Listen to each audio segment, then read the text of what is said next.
nagsasabing ayos lang ako. tahimik lang ako, sanay nang mag-isa.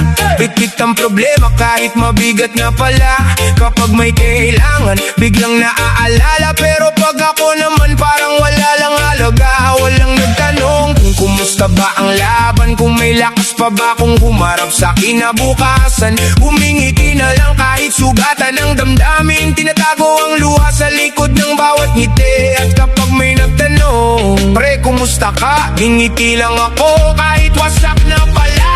Ayos lang ako, yan ang lagi kong sinasabi. Kahit unti-unti nang nauubos ang sarili. Ayos lang ako, kahit ang puso'y napapagod na. Mas madaling magsinungaling kaysa ipakitang hirap na.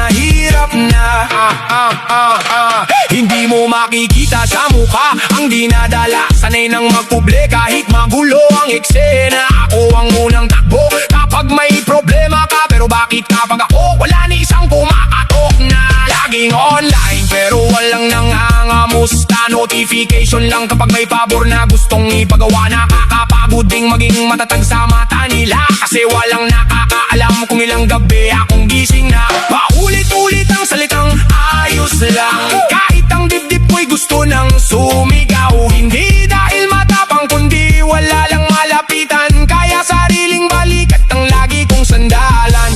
Balang araw sana may magtanong din ng totoo. Hindi dahil may kailangan kundi dahil mahalaga ako. Ayos lang ako, pero sana may makinig din minsan. Hindi lahat ng nakangiti ay wala nang pinapasan.